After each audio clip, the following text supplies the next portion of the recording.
بسم اللہ الرحمن الرحیم۔ اس سے پہلے ایک ویڈیو جو ہے یعنی مختصر سوالات کا جو ہے آپ لوگ کو بنا کر کے دے دیا گیا، اس میں 1 سے لے کے 20 کوشچن تھا، کوشچن کے ساتھ آنسر۔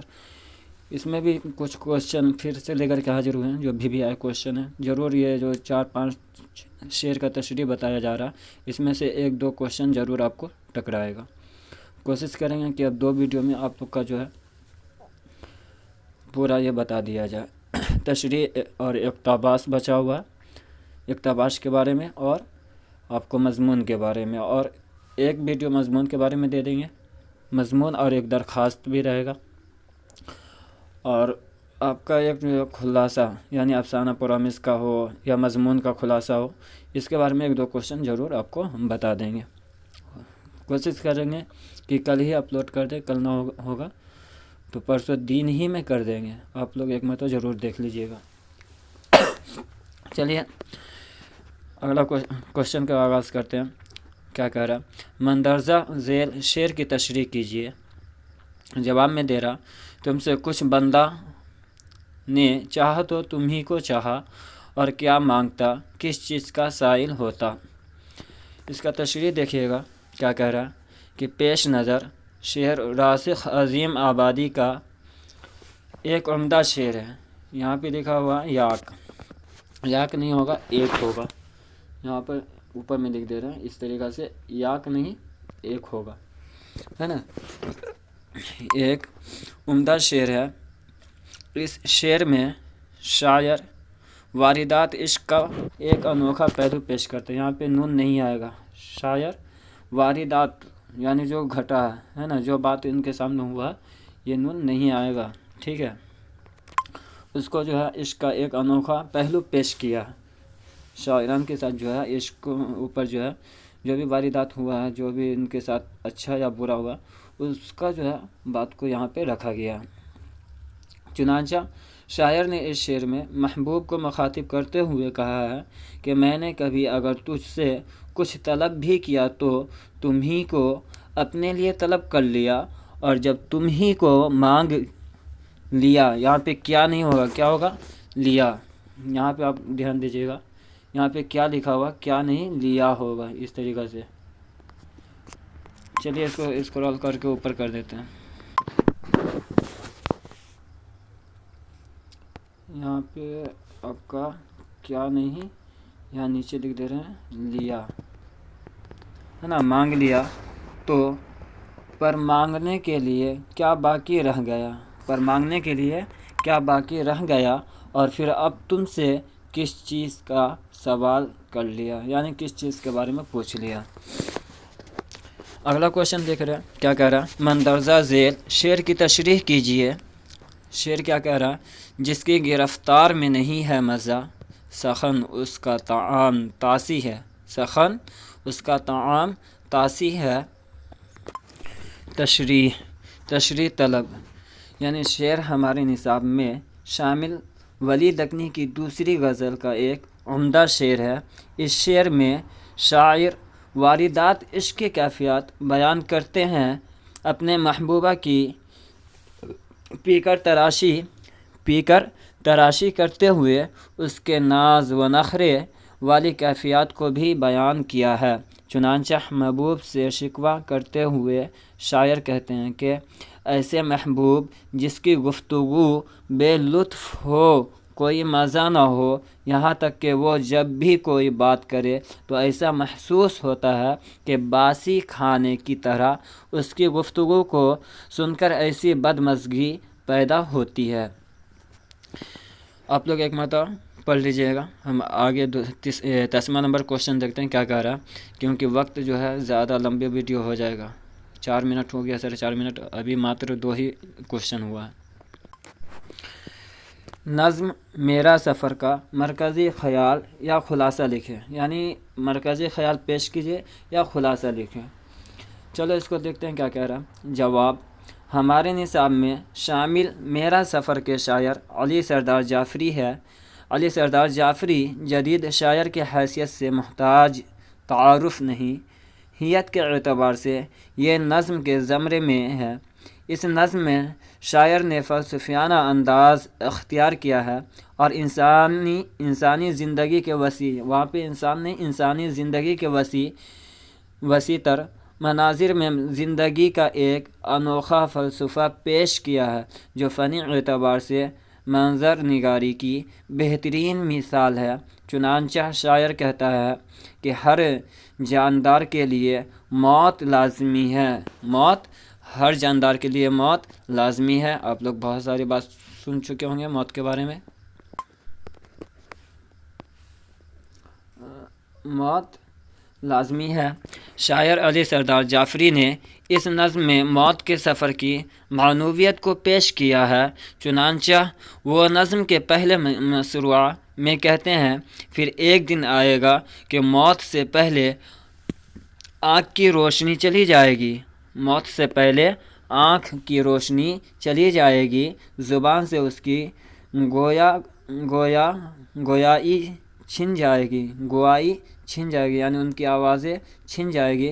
یعنی زندگی میں اب تک انسان جو خوشگوار زندگی گزار چکا ہے، موت سے پہلے وہ تمام باتیں مسخ ہو جاتی ہے۔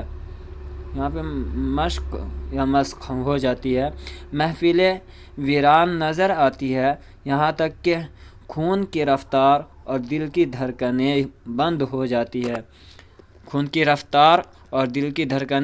بند ہو جاتی ہے،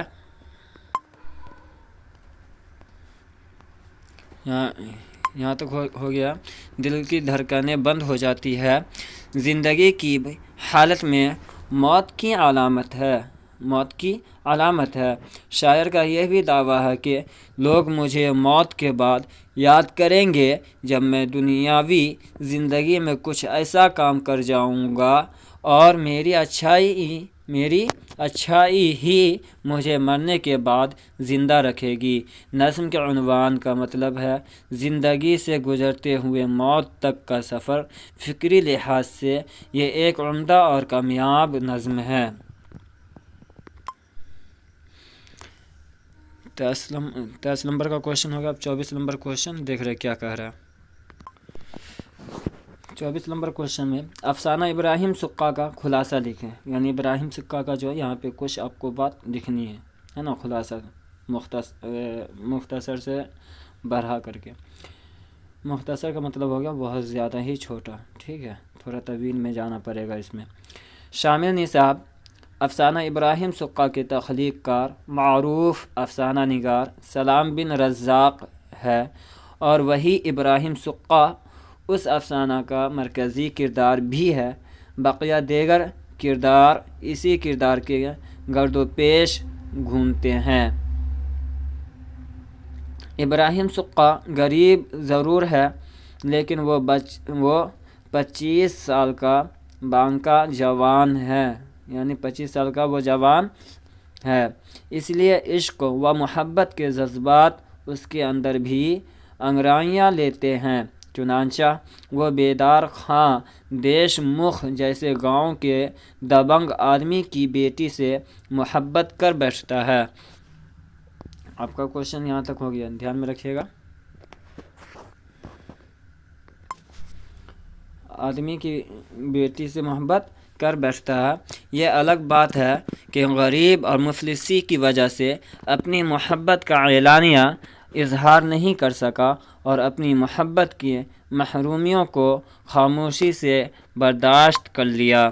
دوسری طرف اس محبوبہ کو بھی ابراہیم سقا سے بے پناہ محبت کرنے کے باوجود اظہار محبت نہیں کر سکی اور محبوب کی جدائی کے غم میں دنیا ہی کو خیر باد کر دیتی ہے۔ یعنی اس کی انتقال ہو جاتا تو ابراہیم سقا کا بھی انتقال جو ہوتا یہ اپنے محبوبہ کی قبر سے لپٹ کر کے ہوتا۔ وہ اب کوشچن یاد رکھیے گا۔ 25واں نمبر کوشچن مرزا غالب کا تعارف پیش کیجیے۔ جواب: مرزا اسد اللہ خان جو غالب کے نام سے مشہور ہیں، ان کا اصل نام اسد اللہ بیگ خان تھا۔ غالب کی پیدائش 1997 نہیں، یہ غلط لکھا ہوا، 1897 میں ان کی پیدائش ہوئی۔ کب؟ 1897 1798 1869 1700 یہ ان کی پیدائش جو ہوئی ہے 1797 میں، 1869 میں اس کا انتقال ہوا ہے نا. یہاں 1700 ہوگا، کیا ہوگا 1797 یعنی 1797 عیسوی میں پیدا ہوئے تھے اور 1898 میں 1869 میں اس کا انتقال ہوا تھا. 1869 میں انتقال ہوا تھا. 1897 وہاں پہ آپ دھیان دے دیجیے گا کہ 1897 عیسوی میں 1797 عیسوی میں آگرہ میں پیدا ہوئے تھے، ہے نا. ان کی پیدائش 1797 عیسوی میں آگرہ میں ہوئی. والد کا نام مرزا عبداللہ بیگ خاں اور والدہ کا نام عزت النساء بیگم تھا. کم عمری میں غالب کے والد کا انتقال ہو گیا. پھر یہاں پہ انتقال کر گئے، غالب کے والد کا انتقال ہو گیا، یہ صحیح ہوگا، ہے نا. انتقال کر گئے یعنی غالب کے والد جو ہے انتقال کر گئے.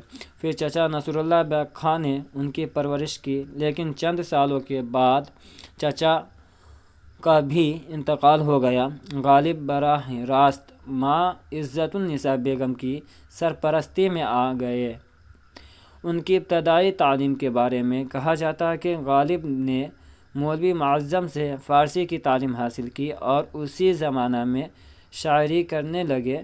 شروع میں انہوں نے اپنا تخلص اسد رکھا، پھر بعد میں تخلص غالب کرنے لگے. غالب کا انتقال 1869 عیسوی میں ہوا. اب دیکھ لیجیے یہاں بتا رہا ہے 1869 عیسوی میں ان کا انتقال ہوا، صحیح ہے، اور 1797 عیسوی میں پیدا ہوئے تھے. یہ بھی بات صحیح ہے کہ اسد اللہ خان غالب جو پہلے اسد تخلص کرتے تھے، بعد میں جو ہے مرزا کرنے لگے. مرزا نوشہ کا لقب کس کو ملا تھا؟ تو مرزا غالب کو. اور ان کی ابتدائی تعلیم یعنی غالب کی ابتدائی تعلیم ننیحال میں ہی مولوی معظم کے مکتب میں ہوا تھا، ہے نا. کہاں ہوا تھا؟ مکتب میں. یہ بات آپ یاد رکھیے گا، ٹھیک ہے. 26 نمبر کوشچن کہہ رہا نظم کھیتی کا خلاصہ لکھے. نظم کھیتی کا خلاصہ لکھے. جواب میں دیکھیے، پیش نظر نظم کھیتی کے شاعر عمیق حنفی ہے. حیت کے اعتبار سے ہر ایک آزاد نظم ہے جو 11 مصروں پر مشتمل ہے. اس نظم میں شاعر نے ہمیں انسان کی بقا اور اس کی فنا کے مرحلے کے ساتھ ساتھ ہی وقت کی قوت سے آشنا کرانے کی کامیاب کوشش کی ہے. یہی وجہ ہے کہ شاعر نے اس نظم میں وقت کے رفتار میں ربانیت اور قبارت کی شکلوں کو ابھارا ہے. ایک طرف تو یہ لوگوں کو ایک خاص مرحلے تک پروان چڑھاتا ہے. کیا چڑھاتا؟ پروان چڑھاتا ہے. یہ ہو گیا آپ کا پروان چڑھاتا ہے. اور دوسری طرف وہ انہیں فنا کے حوالے کر دیتا ہے. کس کے حوالے کر دیتا ہے؟ فنا کے حوالے کر دیتا ہے. تمام انسان اسی وقت کی کھیتی ہے. فصل تیار ہو جائے تو اسے کاٹنے کا مرحلہ آتا ہے. یعنی معمول کے مطابق انسانوں کو وقت کا لقمہ بننا پڑتا ہے. شاعر یہ کہنا چاہتا ہے کہ وقت ہی ہماری حد ہے، یعنی وقت ہمیں موقع دیا اور خوشی بھی دیتا ہے. تاکہ یہاں پہ ہوگا، ہے نا، موقع دیا تاکہ نہیں آئے گا. وقت ہمیں موقع دیا اور خوشی بھی دیتا ہے.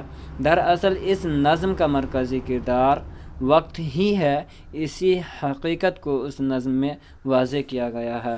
یہاں پہ تا نہیں آئے گا، ٹھیک ہے، یہاں پر تا نہیں آئے گا، یہ جو ہے کٹا رہے گا.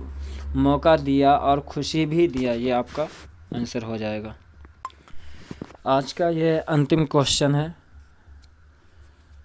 27واں نمبر کوشچن. یہ آج کے ویڈیو کا یہ لاسٹ کوشچن ہے. میر امن دہلوی کا تعارف پیش کیجیے. 27واں نمبر کوشچن کر رہا ہے میر امن دہلوی کا تعارف پیش کیجیے. جواب: اردو نثر کی تاریخ میں میر امن دہلوی کی خدمات ناقابل فراموش ہے. باغ و بہار کی لازوال تصنیف ہے جو امیر خسرو کی مشہور و فارسی داستان چہار درویش کا اردو میں ترجمہ ہے جو خالص ہندوستانی زبان میں تھی۔ اس تصنیف پر میر امن کو حکومت برطانیہ کی طرف سے انعام بھی ملا تھا۔ اس کتاب کے اکثر و بیشتر الفاظ اصطلاحات خالص ہندوستانی